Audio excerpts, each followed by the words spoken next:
So I'm Corinna Steinrueck. I am coming from Asheville, North Carolina, and I work at Warren Wilson as their forest manager. And I've been running the forestry crew, which is an 18-person student crew, so made up of college students, and we manage 600 acres for a variety of different ecological goals. So we do a lot of like thinnings, prescribed fire, invasive species control, trail work, and then we also, like, a huge part of our operation is agroforestry.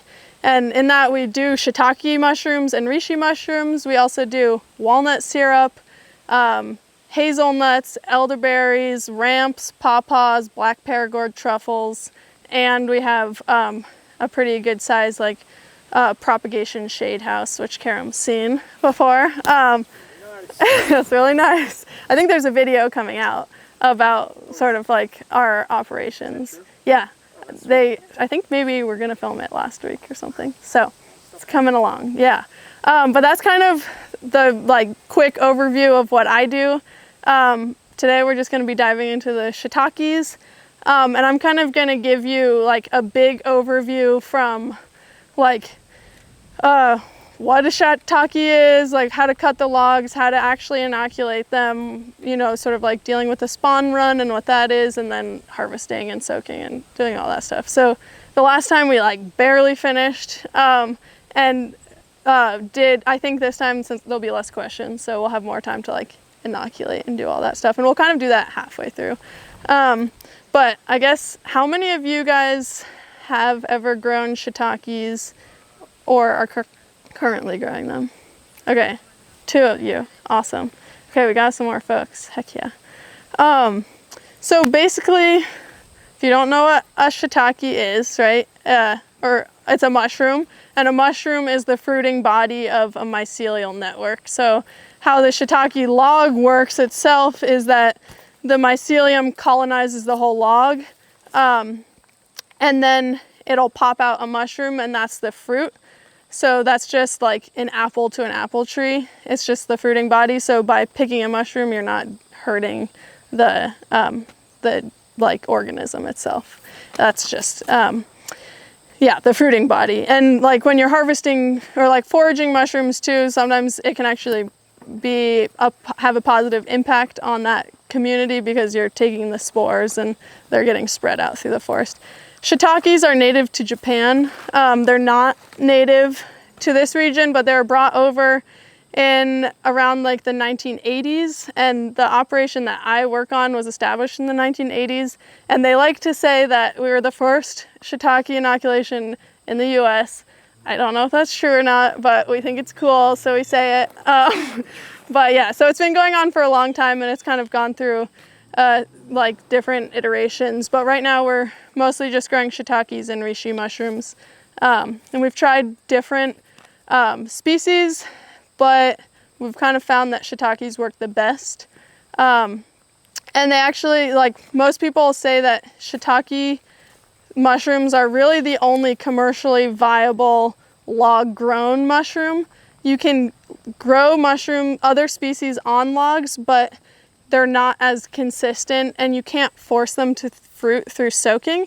So you can't you don't necessarily want to rely all of your finances off of growing that, because you'll kind of get them to fruit once the the weather conditions are right.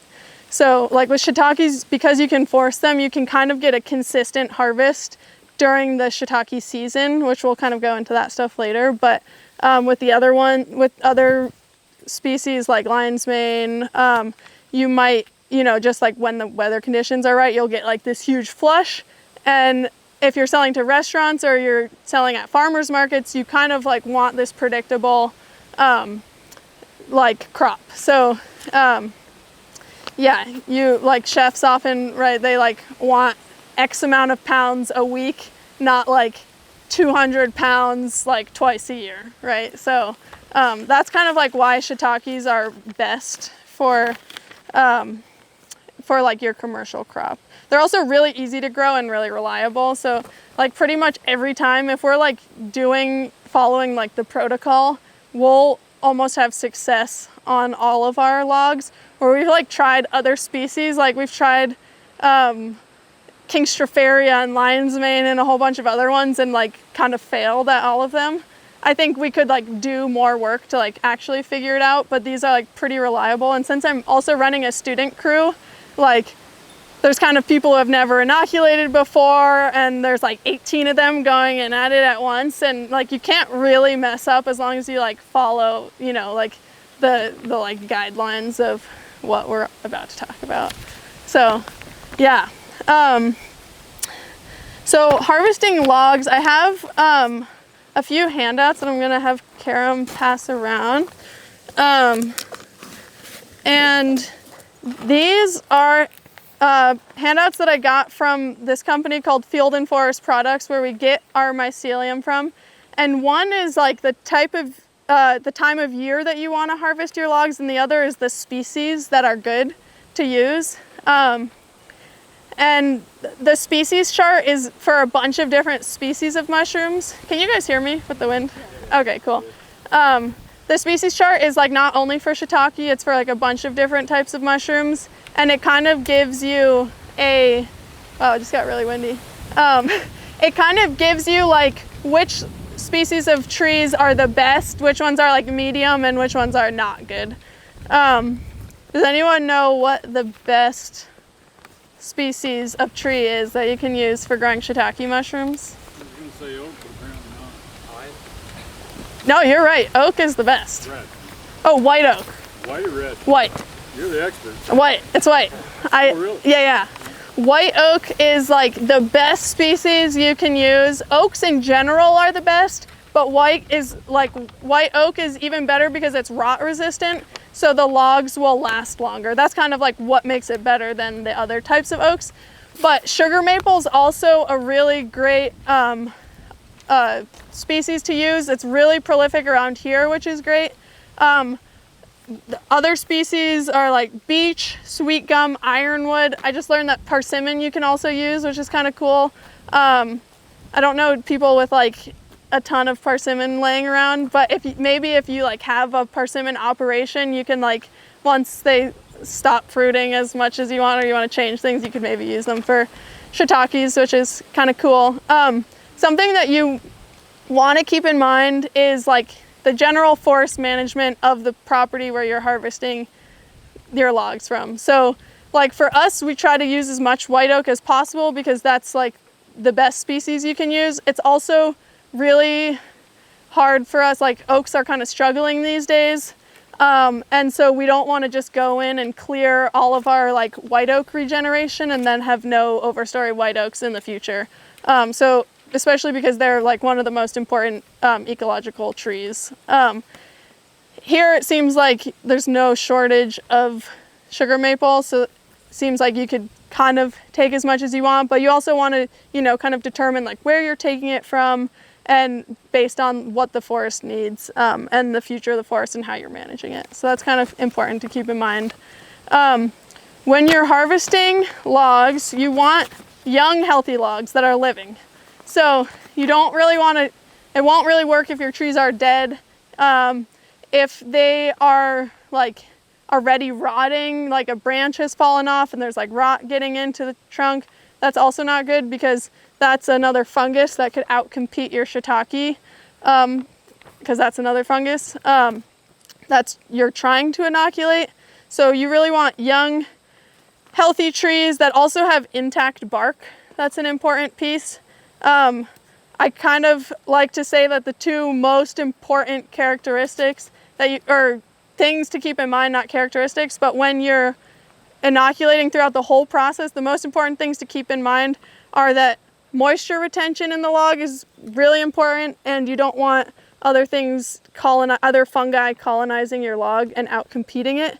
So throughout every step of the inoculation process, you're keeping those two things in mind, and that determines a lot of like why you do certain things and not other things. And I'll kind of bring that up again and again, but that's like, those are two key factors. So yeah, kind of when we're thinking about the timing of cutting, that's another important piece. The cutting during the dormant season is really important. or it's not, that's when you'll have the best. You can do it outside of the dormant season, but cutting your logs during the dormant season is when you're gonna have the best shiitake crops from your logs. During the dormant season, a lot of the nutrients is stored in the sapwood of your tree. And then during the growing season, a lot of that is like moving up into like leaf production. And so if you cut during the dormant season, you're just gonna have more substrate that's nutritious for your shiitake logs. Again, interrupt me if you guys have any questions. During the spring is my favorite time to inoculate logs. And basically you want to inoculate them once temperatures are consistently above 45 degrees. So the fall or the winter, you can cut your logs, but you don't necessarily want to inoculate them then, because if you inoculate them and it gets too cold, your spawn might die before it can actually colonize the log. Once your logs are fully colonized, it doesn't matter how cold it gets. Like they can be sitting under 4 feet of snow for 4 months and be fine. Yeah. You want to leave them long for the winter? Long? So I'll get into that in a bit.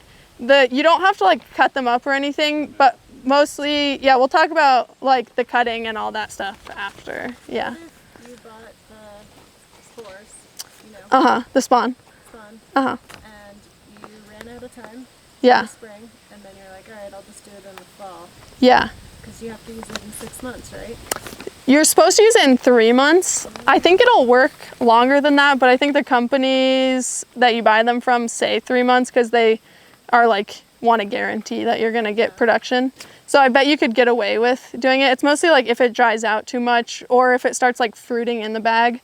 That's kind of when you know that it's been a little too long.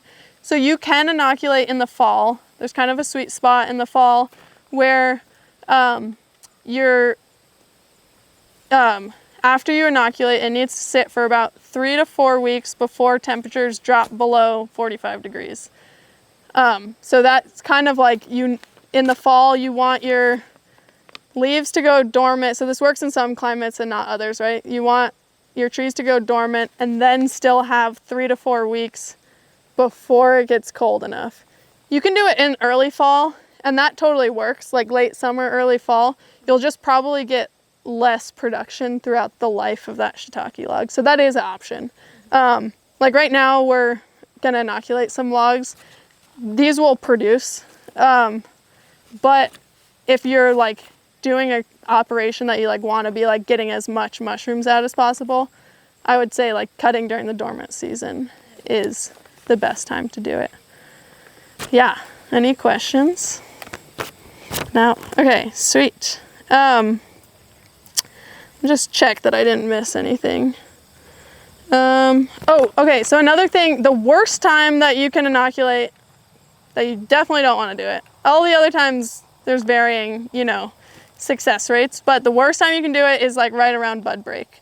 For a few reasons, like one, all of that nutrients is going into producing leaves. Also, that's kind of when the bark is slipping. So you, I don't know up here if there's like that tradition of sort of like peeling poplar logs to make bark baskets and stuff. Used to be. We're down in Asheville where I am, there's like people are doing that all the time. So if you have ever done that, like the bark is totally separated from the tree during that time of year in the spring, and you can almost just like reach your hand around the log and peel all the bark off. So because bark retention is really important for your shiitake logs, you don't want to cut them when the bark is likely to fall off. So that's kind of an important factor. Yeah, and then I guess like in terms of length, what you were talking about, you can kind of cut them to whatever length fits your operation and like your strength. For us, we cut them at 4 feet long. I've seen a lot of people cut them at 3 feet long. Kind of the way that we have ours is that we'll have 2 posts and a log connecting them, and then we'll lean all of our shiitake logs up against it like that. So for us, like having a uniform length is really important, and like the 4 feet like fits really well with our shiitake ricks. Some people do log cabin stacks, and And that's another reason why you'd want them to all be the same length. But yeah, if you're like 4 feet is just too big for what we want to do, or I'm not strong enough to lift a 4-foot log, you might want to do a shorter size.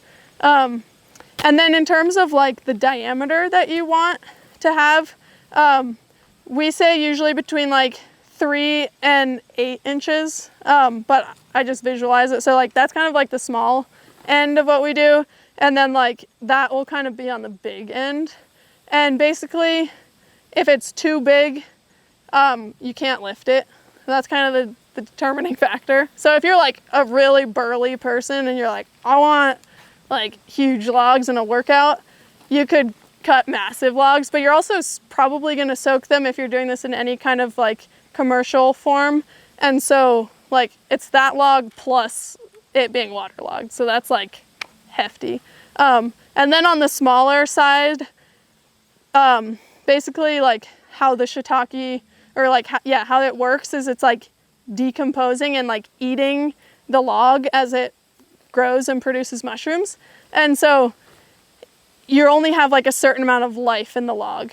And if you have a really tiny log, it's gonna like eat through all of that quicker than if you have a huge log. So since we're like putting all this time into inoculating the log, we don't wanna like have logs that are too small because then we only might get like a year or two out of them versus like 4 years for a bigger log. So again, like whatever works for you and your operation is kind of okay, but those are like the factors that we consider.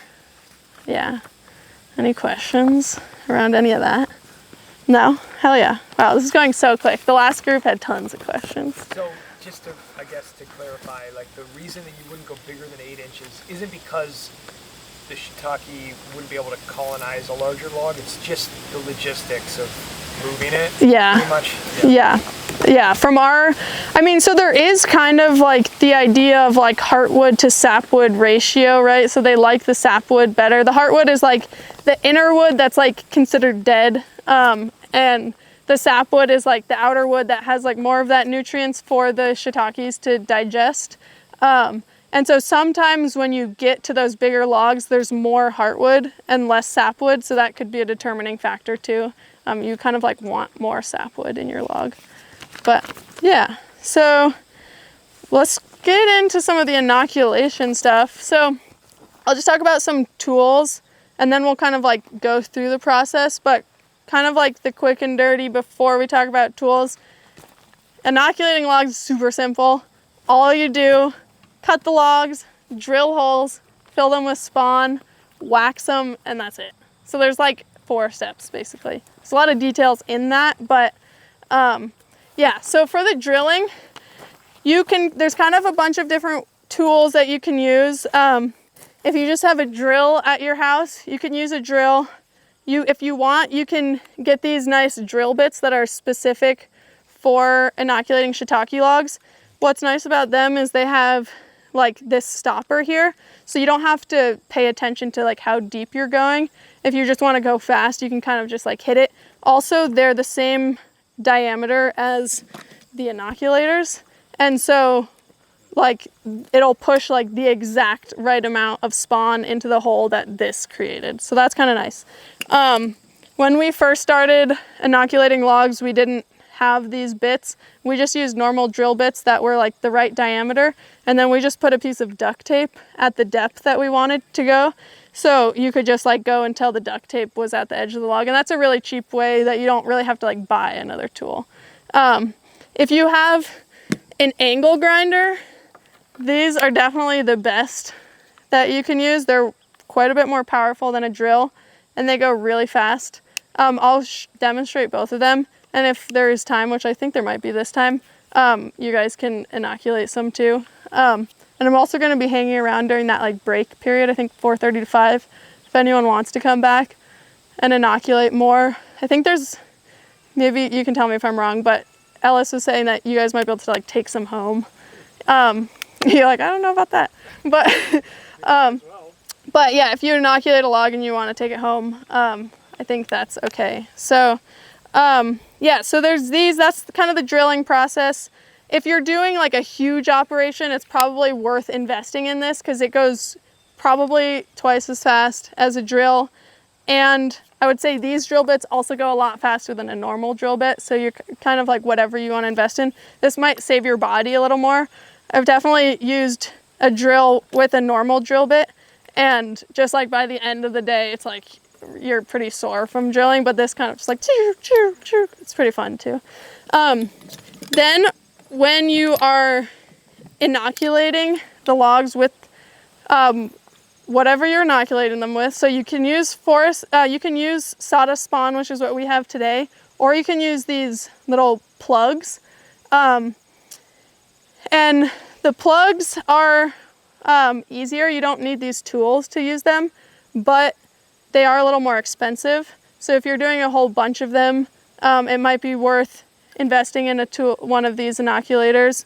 But if you're just like inoculating a few logs, it's probably easiest just to get the plugs, and you can just use a hammer and like hammer them into the holes. But yeah, this is quite a bit cheaper, and it reduces the time between your inoculation and when you actually get fruit. So those are some drawbacks to that. But so what these tools are, basically how you use them, there's like this plug in here, and I'll pass this guy around. But you just kind of like jam this into the bag of sawdust spawn, and then you put it over your hole and you like press that out, and it pushes all the spawn into the hole. And like I said before, it kind of like has created like the exact amount of spawn in there to fill the whole hole.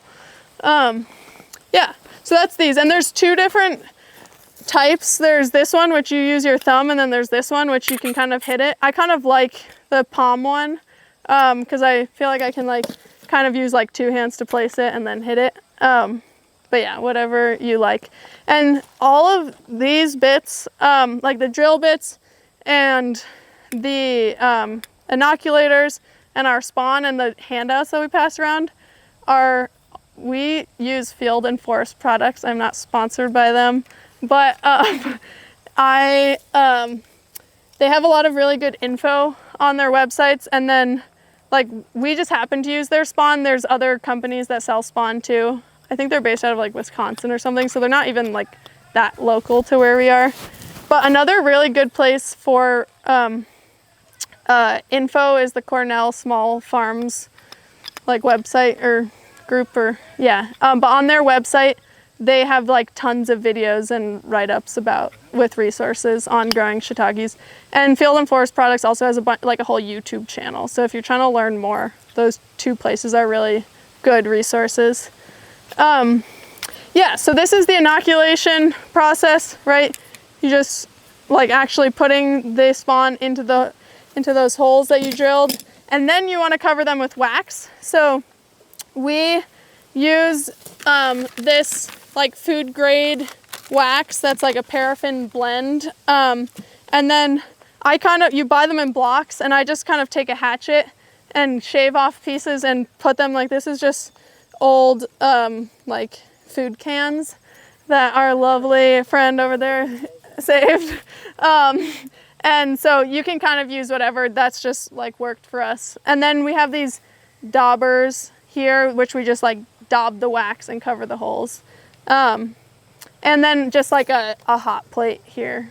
And different people use different methods, so this isn't like the only way to do it. Basically, you just need to figure out like how you can drill holes, how you can fill them, and how you can cover them with wax. And more or less however you want to do that will work, depending on what you have the budget for.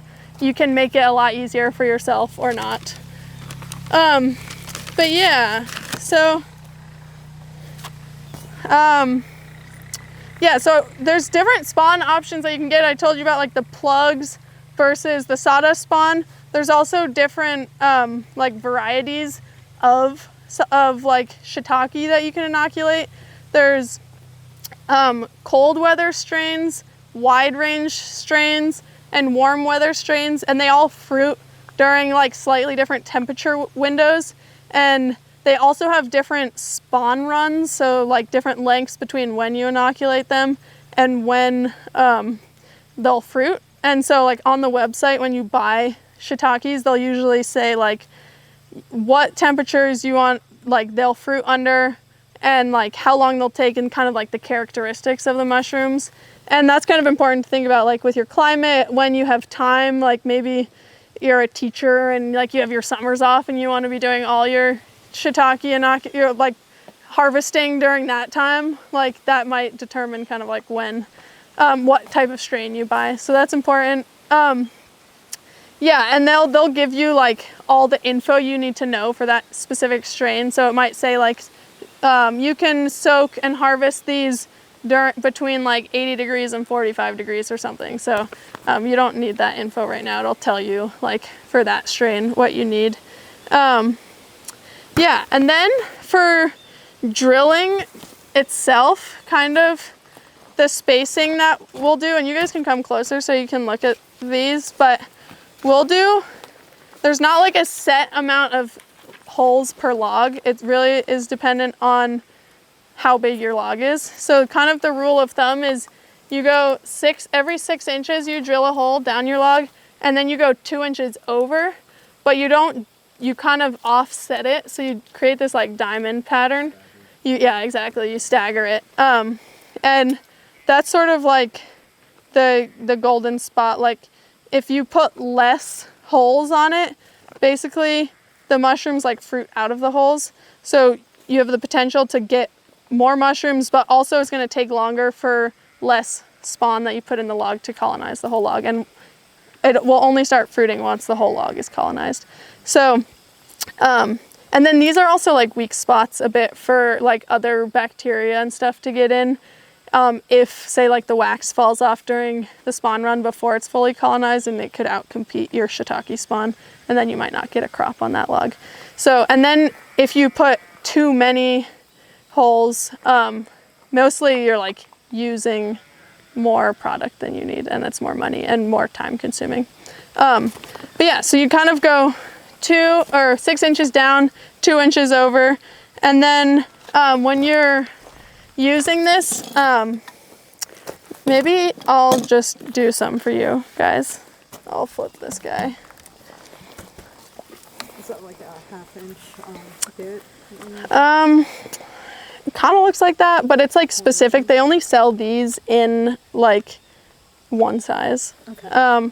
But what I've done for like, if I'm gonna use the Shiitake Inoculator tool and I don't have one of these bits, is I'll just take the drill bits that I have and like stick them inside the tool and see whichever one like completely fills it without any airspace. Mm-hmm. And then I know that like the Shiitake Inoculator tool will like completely fill the hole that I drilled. But yeah, so you just like kind of want to hold it, and it doesn't have to be super specific, so I kind of eyeball it when I go down. Some of my students like are like, I don't trust myself to know what 6 inches, and so I'll make like I'll take a piece of wood and mark every 6 inches, and they'll kind of like hold it up and do it, and then after a few logs they're like, okay, I got it. But you don't need to do that by any means, so you can kind of just like go down,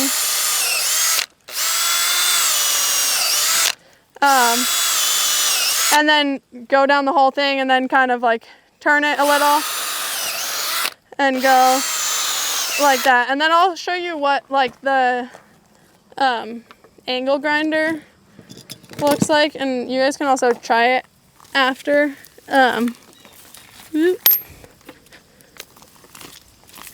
But this one's definitely a lot more powerful and goes pretty quick. Will you hold this end? So it's like,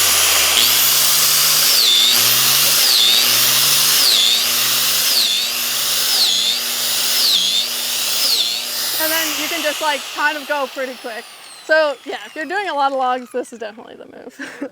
And it's hardcore, yeah. For a while, I was like, probably for the first few years, I was just using drills. And then I saw a video of someone using one of these, and I was like, we have one of those, I'm gonna try it. And I was like, oh my God, I can't believe we were wasting that much time. Like, and my arms would be so sore by the end of the day. So like, yeah, this is pretty awesome. That's a lower speed grinder than some though, for sure. Yeah, you probably want to be a little careful what you're using if you're using like crazy powerful this one works great. But yeah, that's a good point. Only because I have the ones that kind of walk off. Okay, yeah, maybe, I use them for different things. yeah. But yeah, so grinders, yeah, so then after you drill your holes, does that have a setting on it? This didn't sound like the one I've got. That one's also very old, so that's possible. Oh, the other thing I was gonna say is that this setup works really well if you're doing kind of like a smaller scale. Like the sawhorses are great. Most people have like sawhorses laying around. They can be falling down as long as they hold, you know, they don't have to be like good quality or anything.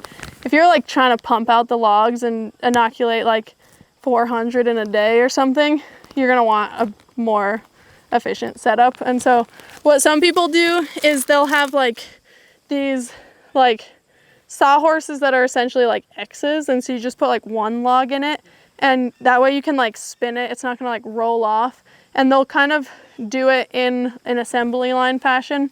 So they'll have like one person just drilling, and they'll rotate it and drill it, and then they'll move it to another station where there's like often 2 2x4s running down, and the next, you'll like put it in between the 2x4s, and the next person will just like inoculate them, go around, and then they'll slide it down, the last person will wax it. So this method, and this is kind of how we do it, but I'm thinking of changing up our method to the more efficient one. I actually just learned about that the other day, and I was like, why aren't we doing that?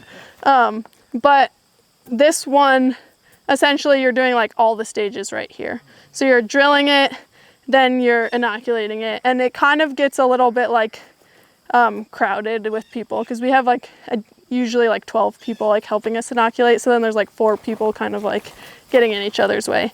So that kind of like assembly line usually, I would imagine, works quite a bit better. Then when you're inoculating, I like to put this in a bucket usually, so you don't like stab through the bottom of the bag and then have it all fall everywhere. It's also really nice to kind of like break up this block, so it's like pretty hard right now, but you can kind of, if you put it in a bucket, you can just dump it out and then break it up. This little patch here lets the spawn breathe, and so when you get it in the mail, it'll be like completely sealed in plastic, and you want to take it out right away and take that plastic off of it and put it in the fridge just like sealed, but like this. And that way it'll like keep breathing, but the plastic is important during the shipping process because it keeps all the moisture in. Yeah. I think you already said this, but can you repeat the difference or your preference maybe in like using this spawn versus the plugs? Yeah. I've only ever used the plugs. Yeah, the plugs are really nice because you don't need one of these tools. They are more expensive. That's the main reason we don't use them. If you're inoculating like a bunch of logs, it's just a lot cheaper to use this. But also, the sawdust spawn will have a shorter spawn run, so that period between inoculation and the first fruit. So that's another reason. But the sawdust spawn is like easier and you need less tools. But yeah. So when you're inoculating it, you literally just like pound it in there, and then you put it over a hole and you hit it in, and that just like pushed. I kind of want to try that. So that just like, this isn't gonna work actually, but it just like bloop, plops a little worm of spawn in there. And then you want to check with your pinky that it's not like, you want to check that it's all the way filled up. Definitely, like sometimes I won't get enough like spawn in there when I'm doing this part, and I'll check it and it's just like my finger goes all the way down, and then you can just like go in and add a little bit more and fill it up. And yeah, that's easy enough, but it's good to check because you don't want these like air pockets in there that could decrease the chance of survivability of your mycelium. So then you just kind of go down and check it and go down. Yeah, and you just go down the whole log. And then you want to cover them with wax. And this wax has been heating up, and basically you want your wax hot enough. If it's not hot enough, it kind of forms this like white thick layer, and that's just like less likely to like really adhere to the wood and might pop off. And when it's hot enough, it kind of creates this like thin layer, and that's just more likely to actually stay on there. And so I usually do like a rotating bucket, so I have like this other one full as well if I'm like doing production, and I'll heat that one up while this is going, and then when this one gets too cold, I can just switch them and warm them up. So I'll just dip this little dauber in, and you can also use those like little foam guys on a stick too. Those work really well. And then you just kind of go like that, cover them, and I'm hoping to kind of get a mix of, oh, those are the only ones I inoculated. But I'll show you some of the other ones that I did. Like a 1/16 of an inch? Thick? Yeah. Barely. Yeah, I'm not actually totally sure on how thick, but if you look at these other ones that I inoculated, or maybe it was on this guy, there's some really good examples of what you want and don't want. Oh yeah, so do you see how clear this one is? Mm-hmm. That's what you're going for. Pretty thin. It's pretty thin. You want it to fully cover it. Do you see how thick that is? That isn't necessarily bad because the thickness, or like these ones, the thickness is like in the hole, and it's like still pretty thin where it's making contact with the bark. You can see how like, do you see how this right here is really thick on the bark? Mm-hmm. When that dries, it's probably gonna like get knocked by something and like chip that whole thing off. But this guy and these two are like, you could probably go a little thicker than that. You can like almost see a little bit of spawn showing through, but that like clear texture is kind of what you're going for. Does the age of the log matter in terms of yes. when it was cut? How seasoned? Yeah. So so basically you want it to be young and healthy, and I actually didn't mention this is a really important part, but you want to wait 2 weeks after cutting it to inoculate, because the tree has basically like a defense system against being decomposed by fungi. And so if you inoculate it before it's able to like let that get out of its system, basically the log like won't let the mycelium in, won't let the shiitake colonize it and fruit. So that's really important. You want to wait 2 weeks after at least, and then you kind of want to wait, do it like around like 3 to 5 weeks. Really depends on your climate and the weather and where your logs are stored and all that, but mostly you don't want your logs to dry out before you inoculate them, and you don't want them to get colonized by other bacteria. So those are kind of those two factors again. And yeah, so some people say like in the winter time you can wait longer, in the summertime you might have a shorter window to do it. I try to inoculate my logs like 3 weeks after I cut them. I think that's like the safest, but you can get away with longer depending on like what time of year it's at. If you find like old logs, you might not want to use them. You can kind of tell how dry they are by like if they've cracked on the ends. That's a good way, like if you're like, are these logs still good? If they've been out for some amount of time, you can sometimes soak them. If you think they're like on the edge, you can like soak them for like 10 hours or something before inoculating, and that can sometimes like get that moisture level back up. There's also a point where it's like too long and you can't do that. But you're just like risking like lower yields or it not working if you wait a while. Yeah. And then another thing that some people do and some people don't do is waxing the ends of the logs. We wax the end of the logs. A lot of people don't. Basically, the benefit of waxing the ends of the logs is that you can keep bad bacteria out and you can keep moisture in. And especially during the spawn run, if we're not soaking our logs for like 18 months, I don't want the logs to dry out. So waxing the ends can keep some of that moisture in. People don't like to wax it because it's more work, it's more expensive, and some people say that you're actually potentially keeping bad fungi in the log and not letting it get out, and potentially it reduces the like effectiveness of soaking your logs. That, you know, if the ends are capped off, less water's like getting in through the ends. Yeah. You guys ever tried using anchor seal instead of that wax, just because that's more readily available or less? What is it called? Anchor seals. We have not tried that, but it might work. No, we use it on logs. Okay. Oh, like for capping the ends. Yeah. I don't know if there's Yeah. chemicals in it or not that would interfere with it. Yeah, I'm not sure. We always use food grade wax since we're producing a food product, but yeah, I don't know that like everything that goes into that product, so it might work, but yeah, I'm not sure. Did you already talk about like the forcing, Not yet. soaking? Yeah, That's to so come. that's in the next two. That's in 2 steps. But no, that is an important thing. So yeah, let me just make sure we didn't skip anything in the inoculating. Yeah, and then the other thing I guess that I think is important is tagging your logs once you're done inoculating them. And what we do is we just take these and we write like warm weather, so like WW, or like cold weather, and then the year that we inoculated them.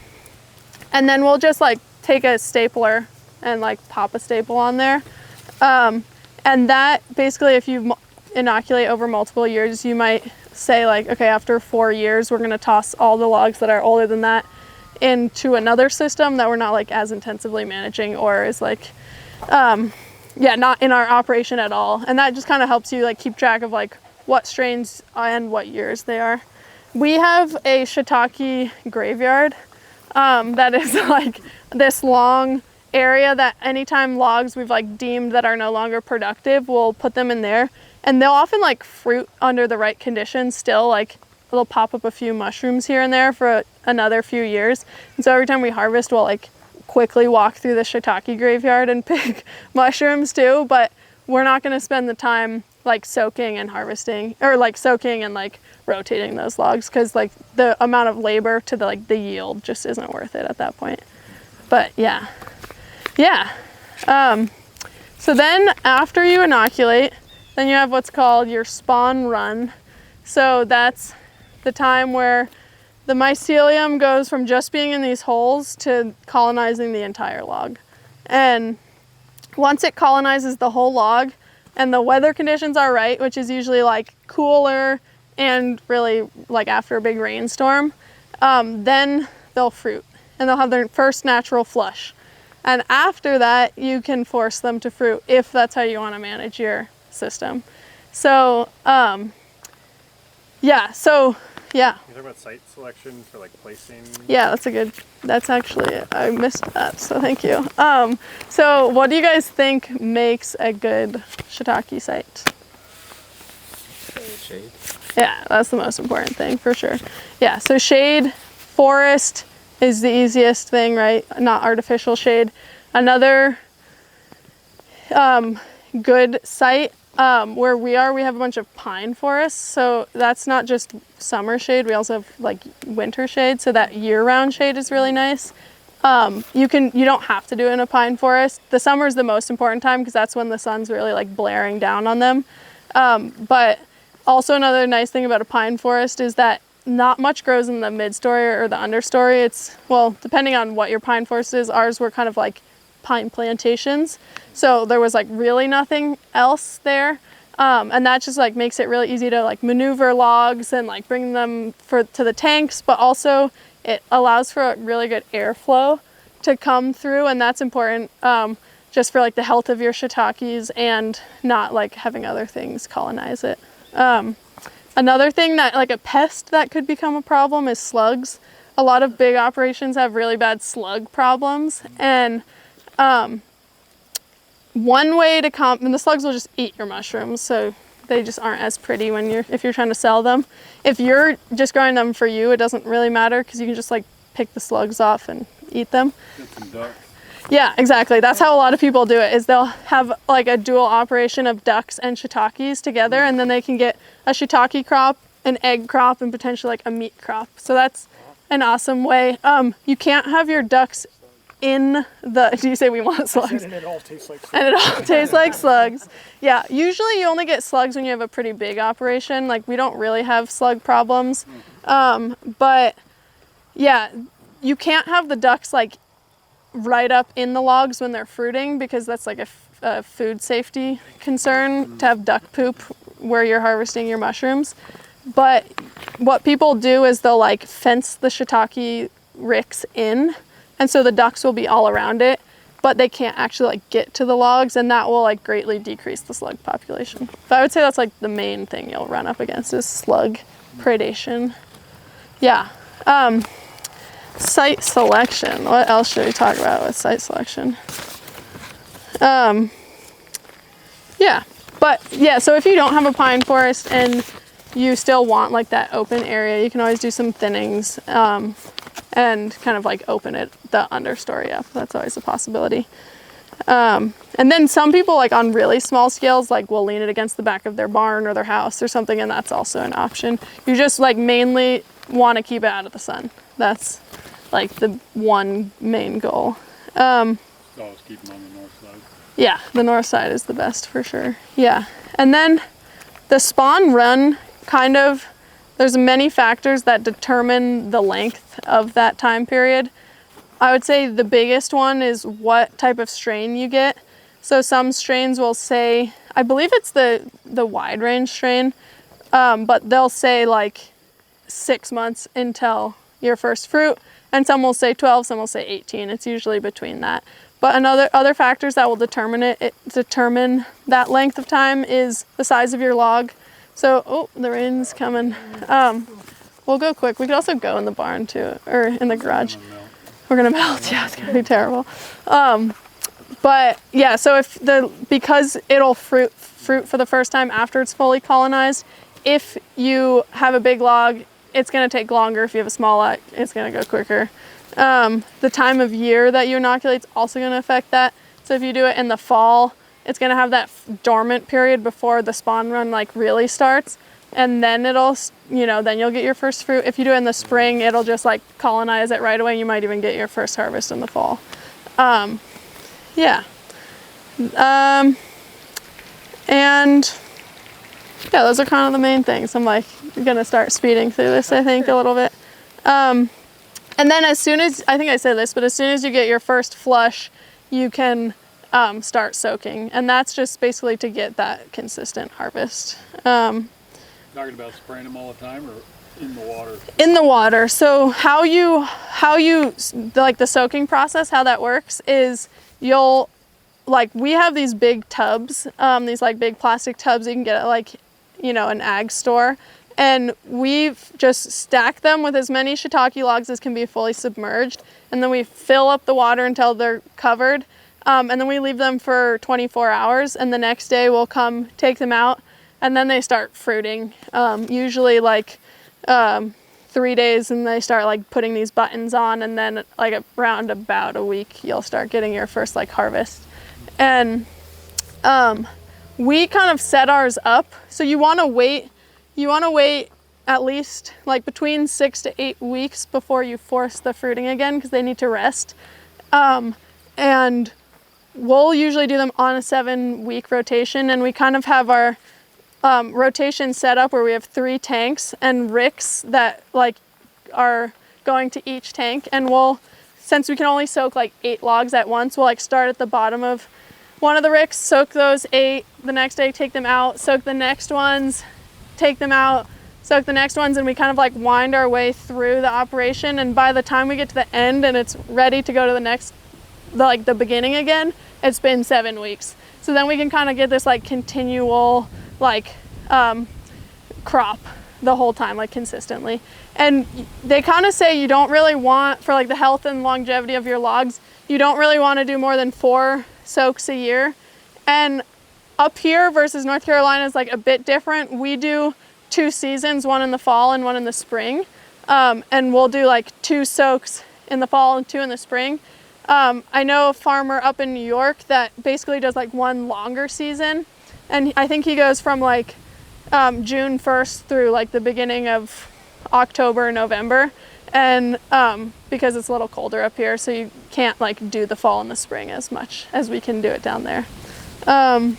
Yeah. When you said wait for the first fruiting, Yeah. that's every year? Not No, just after the, so just you the can first sow one. immediately a log in its second year of fruiting early in the season. Yeah, like right when like the temperatures are right, and it'll say like when you order them what that temperature window is, when you're like, okay, cool, it's like 50 degrees consistently during the day. I'm gonna force it and then like start working through the operation. But it's just that first, like after you inoculate it, that's important to wait. Yeah. Yeah. And people say that you can kind of get like about 4 years of production out of your logs if you're like really intensively forcing them to fruit. I think that's like 4 years of like a big crop. It'll start dwindling. We have some logs that are like 8 years old, and I think I even have like some that are like ready to go in the graveyard that are like 12 years old. But at that point you kind of get to the place where it's like, is the labor worth like the amount of logs that we're getting? But okay, it might be, we're like pretty much done. Yeah. Dumb question. You using the same holes over and over again or not? Yeah, so you don't re-inoculate them, you just inoculate the logs one time ever, and then they'll just keep fruiting out of those holes. And then when you, when you want to harvest them, basically like they'll start connected, like the cap of the mushroom will be like connected to the stem, and then as it grows, it kind of goes like this, and it'll eventually get flat. And you don't want to harvest it when it's flat because it loses some of the taste. And you don't necessarily want to harvest it when it's too young, because if you're selling them for weight, like you want more mass for like your operation.